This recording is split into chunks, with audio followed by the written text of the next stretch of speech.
प्रणाम। दीपक जी ने कितना कुछ कहा, मुझे नहीं पता कि कोई शब्द बाकी रह गया हो डिक्शनरी के अंदर। तो कुछ भी कह लो भाई, अपनी चीज़ को सभी अच्छा कहते हैं। अपने बच्चे को, अपने बड़े को, जिसको हम अपना मान लें। उससे पहले भाई ज्ञान की बात कर रहे थे, काफ़ी गहरी बातें कर रहे थे। आज हम 2-3 मुद्दों पर बात करेंगे। एक तो कुंभ के बारे में बात करेंगे। कुंभ का जो महाकुंभ का जो मेला चल रहा है, जहाँ एक हादसा भी हुआ। अभी मैं पता नहीं किन से कह रहा था कि नज़र लगी लगता है। नज़र एक बुरी चीज़ होती है और ये फैक्ट वास्तव में। आगे आ जाओ अमित, आ जाओ।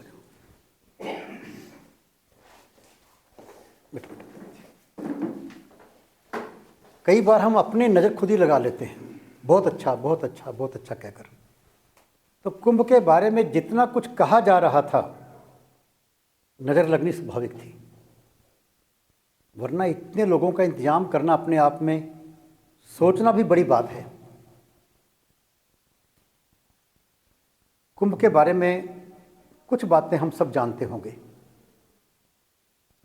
लेकिन कितने ही अच्छे अच्छे काम भी समय पाकर अपनी मर्यादा या अपना महत्व खो बैठते हैं।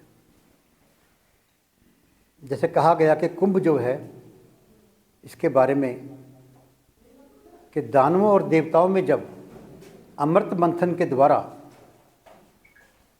अमृत निकाला, तो उस अमृत के लिए आपस के अंदर उनमें खींचातानी होने लगी। तो इंद्र के बेटे जयंत अमृत का कलश लेकर, जिसको हम कुंभ भी कहते हैं, उसको लेकर छुपाने के लिए भाग चले। तो रास्ते में कुछ जगह पर उनका युद्ध हुआ आपस के अंदर, देवताओं का और दानवों का। और जहाँ जहाँ युद्ध हुआ वहाँ कुछ बूंदें अमृत की भी गिरी। वो 4 स्थान जो हैं, श्री प्रयागराज, उज्जैन, हरिद्वार और नासिक, कहते हैं वो 4 वो स्थान हैं जहाँ अमृत की बूंदें गिरी।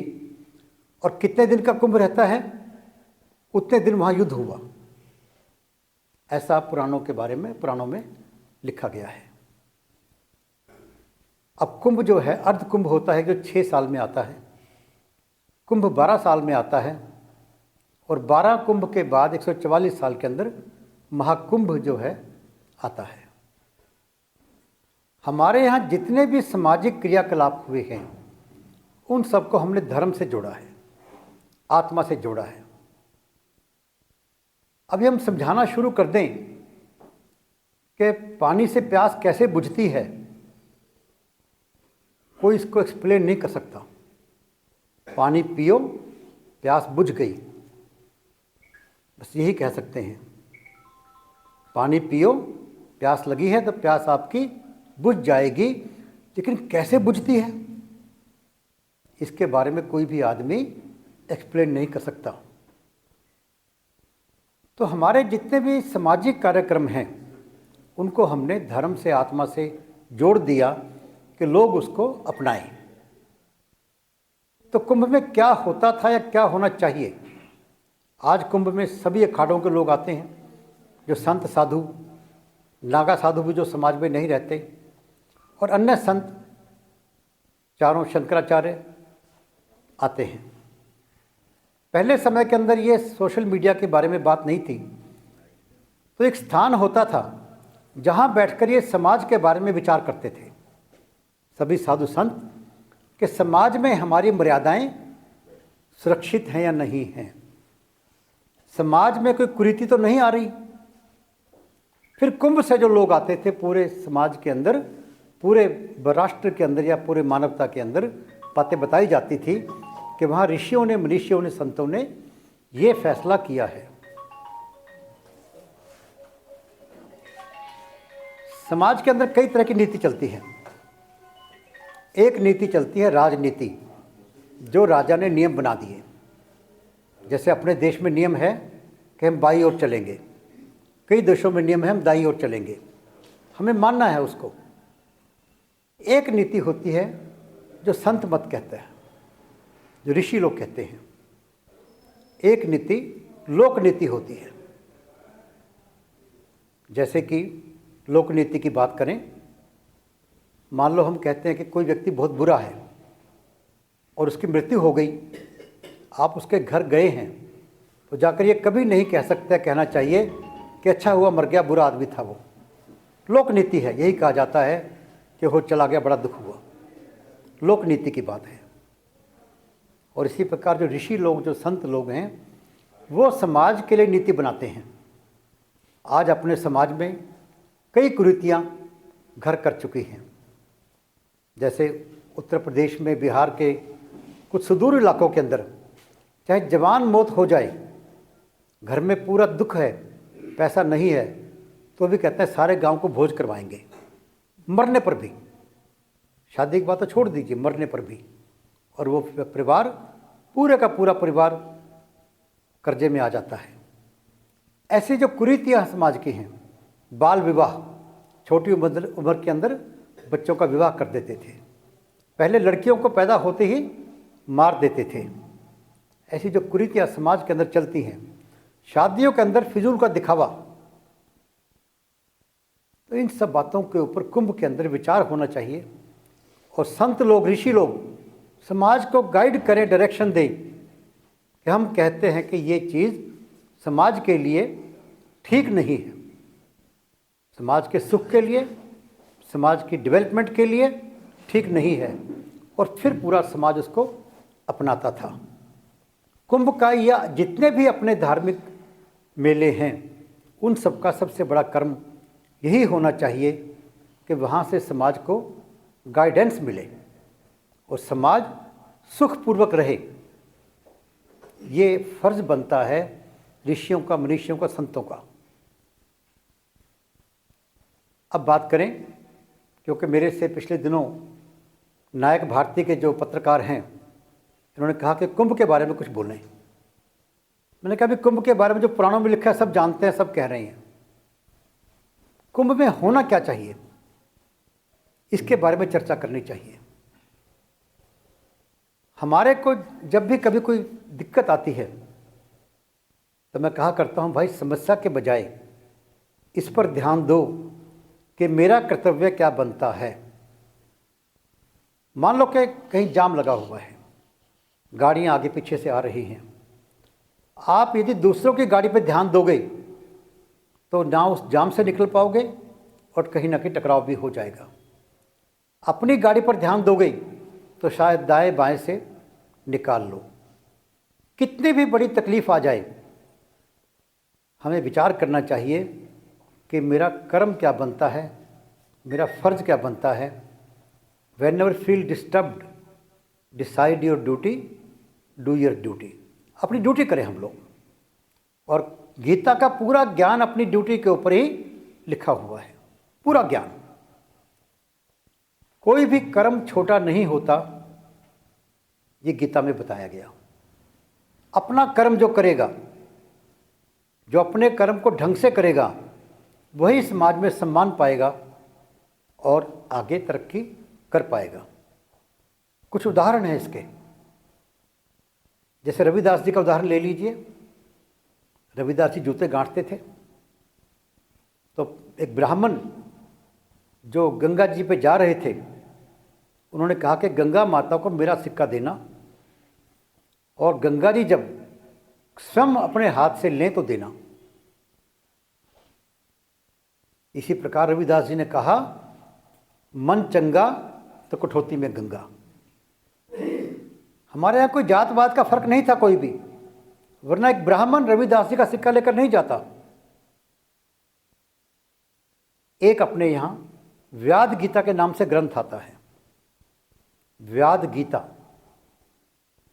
इसकी कहानी आती है कि एक ऋषि जंगल में तपस्या कर रहे थे, तो तपस्या करते करते उनके ऊपर एक पक्षी ने बीट कर दी। वृक्ष के नीचे बैठे हुए थे, तो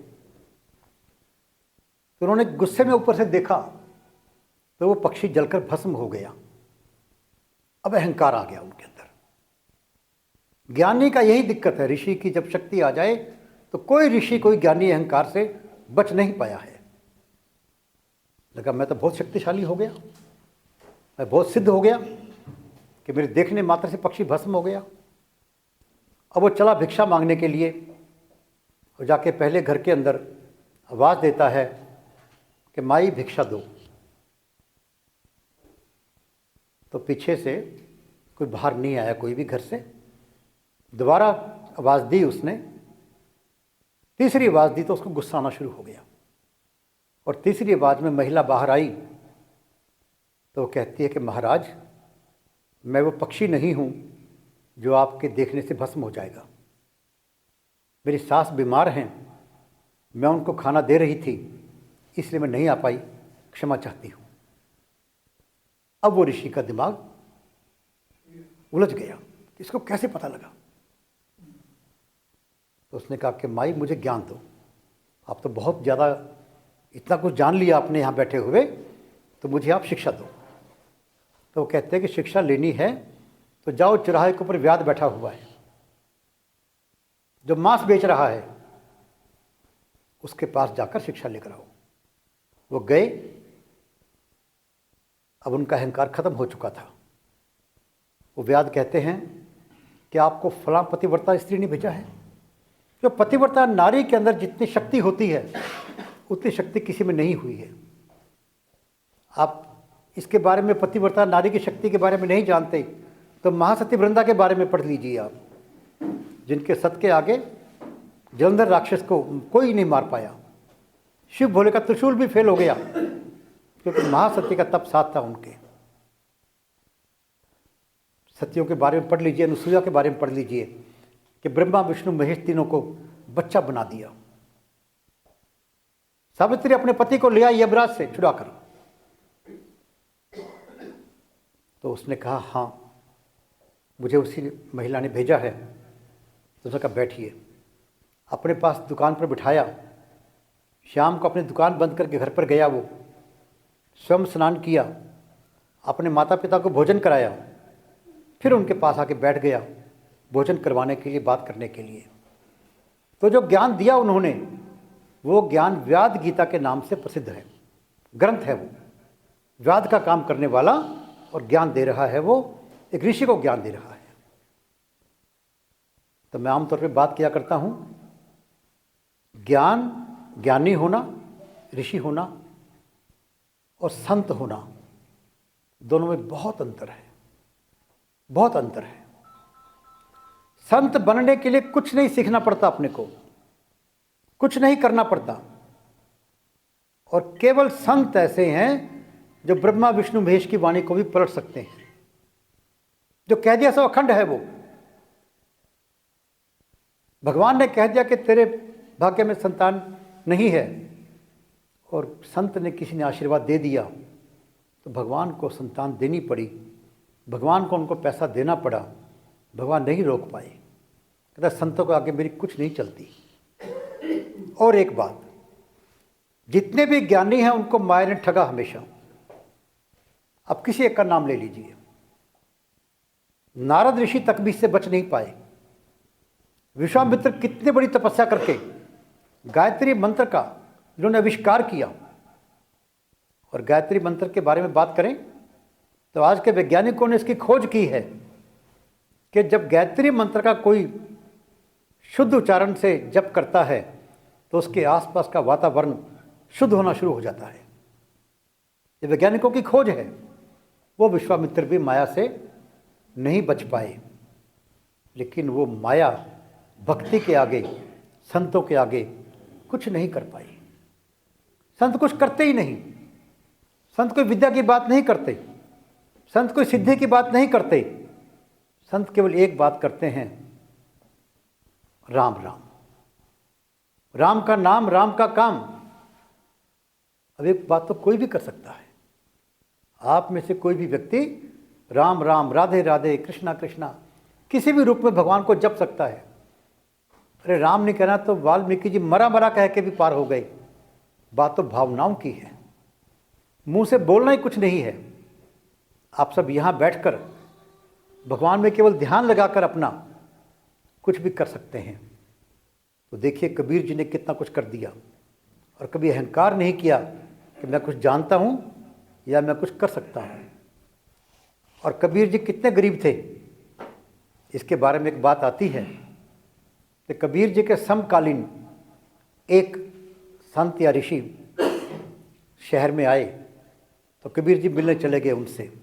तो वो कहते हैं, भाई बताओ कुछ चाहिए तो मांग लो। तो उनमें कहीं ना कहीं थोड़ा बहुत अहंकार बाकी था। ऊपर उनकी किसी देवी देवता या काल से, महाकाल से दोस्ती थी, उनकी जानकारी थी। तो कबीर ने कहा, प्रभु का दिया सब कुछ है, कुछ नहीं चाहिए। कि नहीं नहीं, आए हो तो कुछ मांग लो। अब कबीर जी क्या मांगते हैं? कहते हैं, ये देना है यदि तो मुझे एक पाव गरीबी दे दो, मुझे एक पाव गरीबी दे दो। अब वो उलझ गए कि पैसा तो मांगने लोग आते हैं, भाई ये गरीबी कहाँ से लेकर आऊँ मैं। अब उन्होंने अपने जो काल महाकाल से उनकी दोस्ती थी, तो उनसे कहा कि भाई कोई ऐसा व्यक्ति आया है, वो एक पाव गरीबी मांग रहा है, क्या करें? तो कहते कबीर आ गया क्या? पूछा, हाँ कबीर ही है। कहता उसके पाँव पकड़ के भेज दे उसको वापस। भाई 3 पाव गरीबी तो पहले लिए बैठा है वो, 1 पाव गरीबी में मैंने पूरे विश्व को उलझा रखा है। अगर उसको मैंने 1 पाव गरीबी और दे दी तो मेरे पास कुछ नहीं बचेगा दुनिया को उलझाने के लिए। उसके पाँव पकड़ो, उसको विदा करो। तो ऐसे भगवान के भक्त होते हैं और संत होते हैं। और संत बनने के लिए क्या करना पड़ता है अपने को? कुछ करना पड़ता है? केवल एक काम, ये अहंकार छोड़ना होता है अपना, खुद ही का अहंकार। कहते हैं ना कि ये तो घर है प्रेम का, खाला का घर नाही, सिर उतारे भूई धरे, सो बैठे घर माही, सो बैठे घर माही। कहते सिर को उतार कर हथेली पर रखकर घर में जा सकते हो। अब बचपन में हम पढ़ा करते इसको अपने क्लास के अंदर, ये दोहा, तो सोचा करते भाई जो सिर काट देगा तो कहाँ जाएगा। लेकिन ये सिर कौन सा काटना है? अहंकार का सिर काटना है। अहंकार का सिर काट दिया तो राम आपके अंदर हैं और बाहर भी हैं, कण कण में हैं। भगवान को पाने के लिए कहीं नहीं जाना। लेकिन जो अहंकार की पट्टी चढ़ी हुई है, अहंकार की पट्टी क्या है? दिखती भी नहीं, मालूम भी नहीं पड़ता। अच्छे आदमी को अपनी अच्छाई का अहंकार, पैसे वालों को पैसे का अहंकार, सिद्ध व्यक्ति को सिद्धि का अहंकार, हर बात को किसी न किसी बात का अहंकार लिए बैठा है।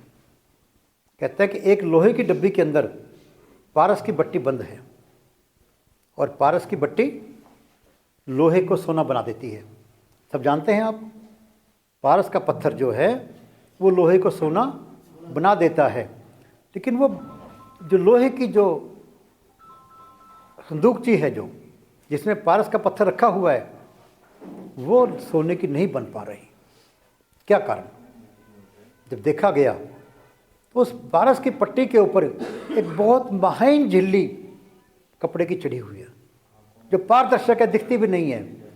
उस महीन झिल्ली के कारण पारस का उस लोहे से संपर्क नहीं हो पा रहा। और हमारे ऊपर तो उससे भी महीन झिल्ली चढ़ी हुई है। अहंकार करता हो भाई आदमी, ये मान नहीं पाता कि मैं अहंकार कर रहा हूँ। कहता मैं तो बहुत विनम्र हूँ। अरे भाई देख तो लो, कहाँ का अहंकार, किस बात का अहंकार। गुरु गोविंद सिंह जी के बारे में एक कथा आती है अहंकार के बारे में। अहंकार कब किसको आ जाए, बच लो। कभी अहंकार मत करना कि मैंने मन को अपने काबू में कर लिया, कभी अहंकार मत करना, वरना मार पक्की पड़ी है। उनके पास, गुरु जी के पास एक परिवार आया, तो साथ में एक बच्चा 10 साल का, और गुरु जी पूछते हैं कि बेटा क्या नाम? कहते हैं मेरा नाम जोगा। तो गुरु जी कहते हैं किसके जोगा? तो बच्चे ने सहज कहा कि गुरु जी आपके जोगा। कहते हैं हमारे जोगा, तो बैठ हमारे पास, कहाँ जाना है फिर? तो पहले समय कहा करते कि एक परिवार के बच्चे को गुरु जी को सौंप दिया करते धर्म की रक्षा के लिए। वो जोगा जो है गुरु जी के पास रह गया, बड़ा हो गया। तो परिवार वाले आए, गुरु जी इसकी शादी करना चाहते हैं, हम ले जाएं इसको शादी के लिए, फिर आ जाएगा। तो गुरु जी कहते हैं भी जोगा जा, लेकिन एक बात ख्याल रखना, जब हमारा हुक्म आए तो उसी वक्त वापस आ जाना। जोगा बहुत सेवादार, पूरा कहना मानने वाला, चल पड़ा। शादी हो रही है और गुरुजी ने उसके साथ में अपना एक अन्य शिष्य भेज दिया चिट्ठी देकर। 7 फेरों में से जब 4 फेरे हो चुके थे तो उसने चिट्ठी दे दी गुरुजी की जोगा के हाथ में। लिखा था कि जोगा अभी आ जा। तो जोगा ने कहा कि मैं तो भाई जा रहा हूँ। घर वालों ने कहा भी 4 फेरे हो गए हैं, 3 फेरे और पूरे कर लो। कहता ना ना, मेरे गुरुजी का हुक्म आया है, मैं रुकूंगा नहीं। चल पड़ा। अब चलते चलते उसके मन में अहंकार आना शुरू हो गया कि देखो मैं गुरुजी का कितना बड़ा भगत हूँ, मैंने तो अपने फेरे भी पूरे नहीं किए। तो रास्ते में एक शहर आता है, रुकता है रात को वो। तो जहाँ वो रुकता है उसके सामने एक वेश्या का कोठा है। तो रात्रि के समय उसके मन ने जोर मारा और वो वेश्या के कोठे की तरफ चल पड़ा। जब गया तो वहाँ एक सरदार हाथ में बर्छा लिए खड़ा है और कहता है उसको कि भाई लगता तो गुरु का सिख है, तो कहाँ जा रहा है? वापिस भेज दिया।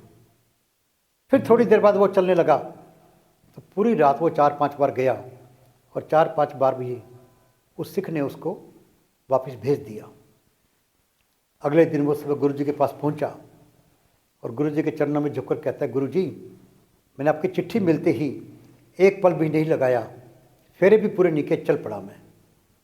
तो गुरुजी कहते हैं, बेटा हमारे से जो मर्जी सेवा ले लो, पर वेश्या के कोठे पर पहरा मत दिलाओ हमारे से। गुरु इतनी कृपा करते हैं। तो अहंकार,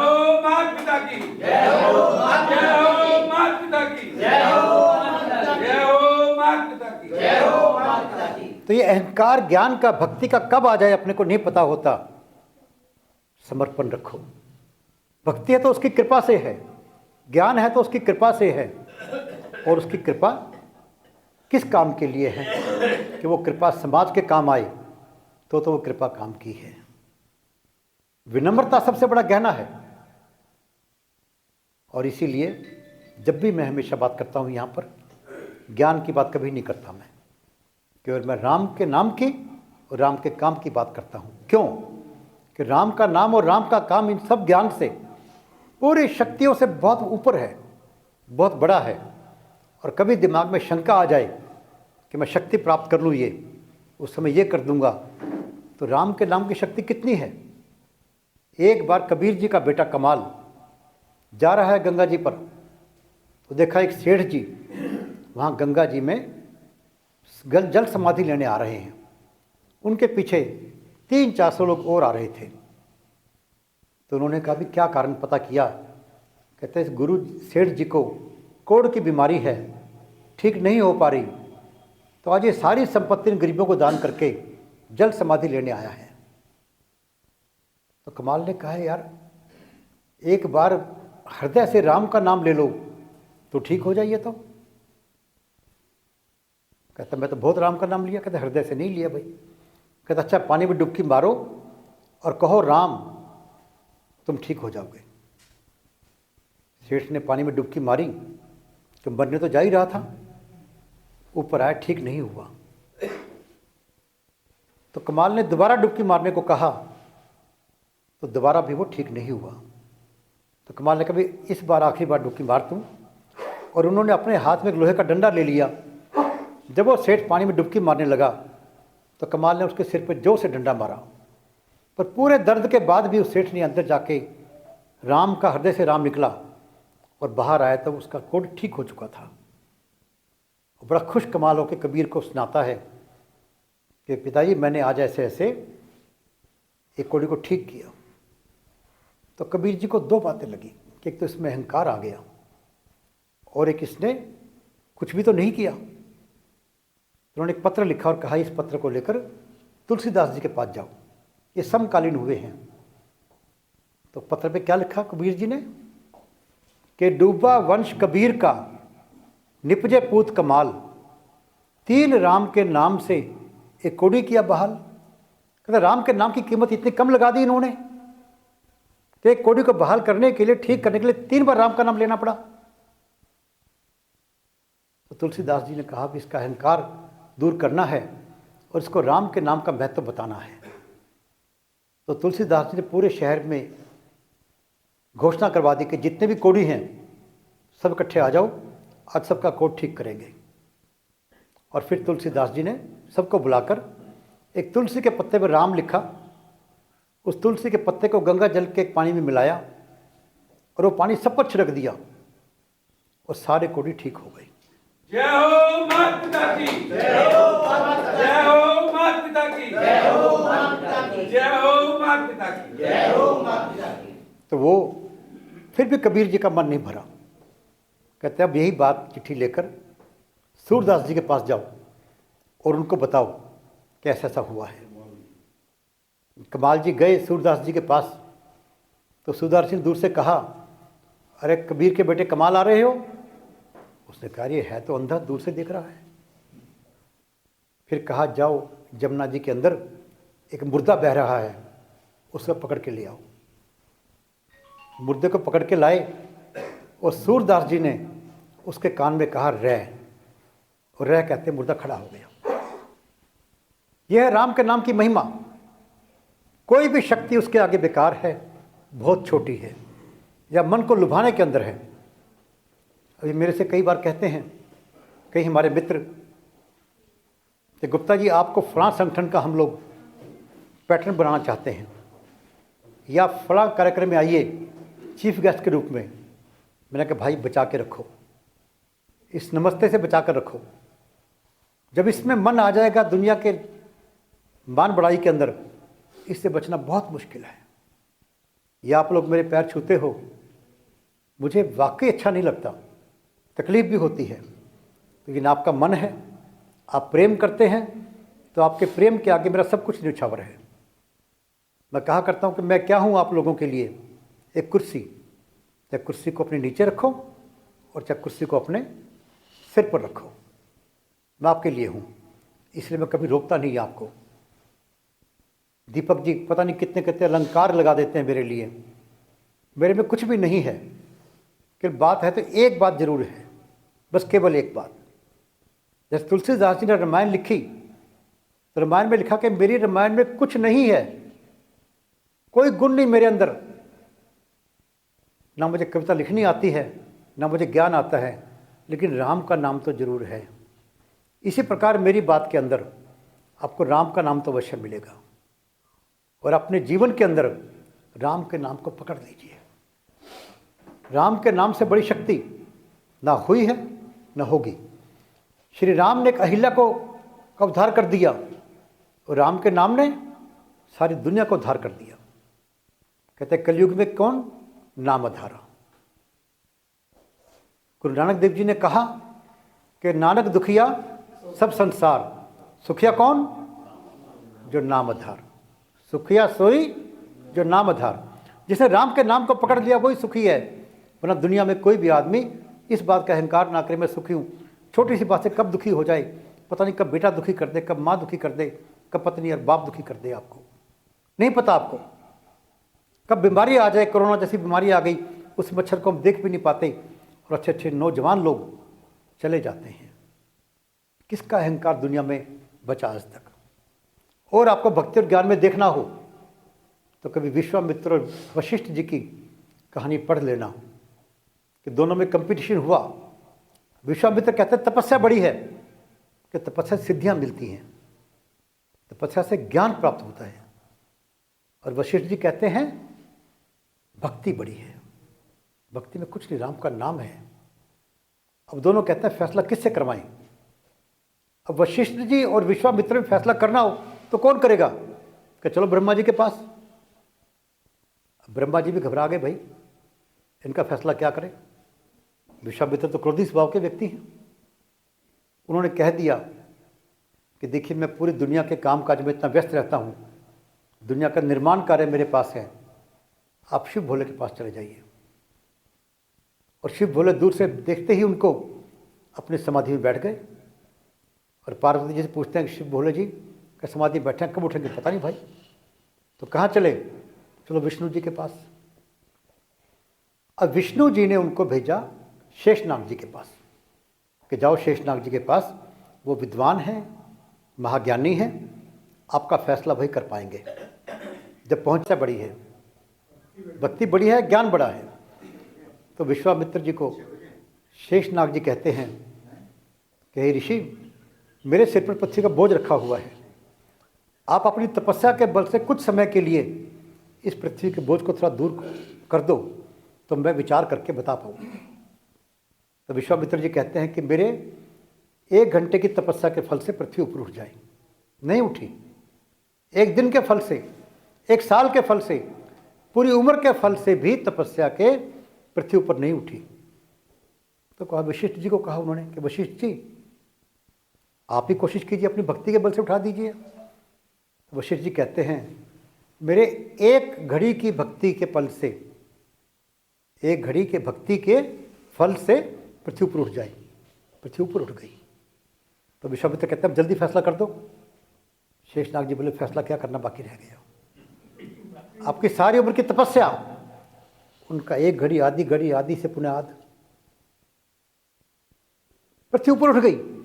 आप जीवन में कर कर देखिए कभी आप, पर राम के नाम के अंदर एक ही बात चाहिए, अहंकार नहीं चाहिए, समर्पण चाहिए। आपका समर्पण कर पाएंगे तो आप इस दुनिया में सुख ले पाएंगे और परलोक में भी अपने प्रभु के चरणों में स्थान बना पाएंगे। और कुछ नहीं करना भाई, कुछ नहीं करना। जय हो मात पिता की, जय हो मात पिता की, जय हो मात पिता की, जय हो मात पिता की। तो श्री दिवाला सन के अंदर हम जब भी बात करते हैं केवल एक ही बात करते हैं कि राम का नाम लें हम लोग और राम का काम करें। राम का काम क्या है? क्या काम है राम का? जैसे कहते हैं ब्रह्मा जी पृथ्वी का निर्माण, सृष्टि का निर्माण करते हैं, विष्णु जी सृष्टि का पालन करते हैं और शिव भोले सृष्टि का नवीनीकरण करते हैं। संहार की बात नहीं करते वो कि शिव भोले संहार, ना ना ना ना, शिव भोले नवीनीकरण करते हैं, एक से दूसरी जगह पर बनाना, नया बनाते हैं उसको, मंगल करने वाले, इसीलिए कहते हैं शिव भोले को कि मंगल करने वाले हैं। तो अब जो है आप लोग, लेकिन फिर भी भगवान को जन्म लेना पड़ता है कई रूपों के अंदर से, कभी नरसिंह के रूप के अंदर, कभी कृष्ण भगवान के रूप के अंदर, कभी श्री राम के रूप के अंदर। क्यों लिया? केवल एक ही काम, राक्षसी वृत्ति वालों की समाप्ति करना। राक्षसी वृत्ति की समाप्ति, इसके लिए भगवान को स्वयं दुनिया के अंदर जन्म लेना पड़ता है। और वही काम श्री दिवाला संघ कहता है कि हम सब शक्तिशाली बने और राक्षसी वृत्ति को समाप्त करें। और शक्तिशाली बनने के लिए मूल मंत्र है, क्या मूल मंत्र है? जय हो माता पिता की, जय हो माता पिता की। क्योंकि कहते हैं कि गुरुर ब्रह्मा गुरुर विष्णु गुरुर्देवो महेश्वराय। गुरु में ब्रह्मा भी है, विष्णु भी, महेश भी हैं, और पहला गुरु माता और पिता। तो आप सबको मेरे एक बार फिर बहुत प्रणाम। आपके भीतर बैठे परम पिता परमात्मा को प्रणाम। आप सब आते हैं हर बार, और मेरा हर बार निवेदन रहता है कि हम राम के नाम से जुड़ें, राम के काम से जुड़ें, लेकिन साथ में अपने साथ में एक एक व्यक्ति को और भी जोड़ें, तो निश्चित आप प्रभु की कृपा पा पाएंगे। आप उन लोगों में से हो पाएंगे जिन्हें प्रभु प्रेम करते हैं, और आपका ये जीवन भी सफल होगा और अगला जीवन भी आपका सफल हो पाएगा। बहुत बहुत प्रणाम। जय हो। आपके सामने नतमस्तक होती हूँ। समय ज़्यादा नहीं लगेगा। ये मैंने उस दिन उनके बैंक गई तो ये मैंने इसका फोटो चित्र लिया और बात की, और कई मेरे सर्कल जो भी हैं, यहाँ तक कि मैंने आर्मी में भी बात की कि देखो आज के समय में इस प्रकार का देवी संघ बनाना और ये विचार देना कि माता पिता से ऊपर कोई चीज़ नहीं है। माता पिता ना होते, राम ना होते तो हम ना होते। और उस दिन मैं एक सुन रही थी कि लोगों को अपने सिर्फ यहाँ तक पता है ये मेरे पिता और ये मेरे दादा, उससे पहले के एंसेस्टर्स को हम नहीं जानते हैं। ये हमारा दुर्भाग्य है। परंतु मेरा, क्योंकि ये हमारे पास सोशल मीडिया का एक वेपन आ गया, उसमें हम कई चीज़ें देखते हैं जो नहीं देखने वाली उनको काट देते हैं। पर मुझे ये बात आई कि उस व्यक्ति ने कहाँ ब्रह्मा से लेकर राम जी की एंसेस्ट्री को बताया, तो कहा कि कितनी प्रकार की शताब्दियाँ और समय बीत गया जब हमारे पास राम जैसे व्यक्ति आए। जिसका उल्टा भी नाम जैसे आपने कहा लेने से हम टल जाते हैं। तो मैं इस प्रकार का समय आपका नहीं लेना चाहती। विचार तो कई हैं, विचार से विमर्श होता है, कॉन्सेप्ट होता है, उसको आगे हम चलते रहते हैं। हमने कॉलेज में नौकरी की बच्चों को अपने इन विचारों की बातें बताई और फिर छोटी छोटी बातें बताकर कहा, अगर आपकी आज्ञा है तो आपके सामने गणेश की वंदना सुना सकती हूँ, क्योंकि मैंने सिंगिंग के ऊपर बहुत सारे कार्यक्रम दिए हैं और ये हमारी संस्कृति का भाग है, उसको हम पढ़ते हैं और किसी न अपने अपने ढंग से गणेश की वंदना करते हैं। गाइए गणपति जगवंदन, गाइए गणपति जगवंदन, सिद्धि सदन गज वदन विनायक, सिद्धि सदन गज वदन विनायक, कृपा सिंधु सुंदर सबलायक, सुंदर सबलायक, गाइए गणपति जगवंदन, गाइए गणपति जगवंदन, मोदक प्रिय मोह मंगलदाता, मोदक प्रिय मोह मंगलदाता, विद्यावारिधि बुद्धि विधाता, बुद्धि विधाता, गाइए गणपति जगवंदन, गाइए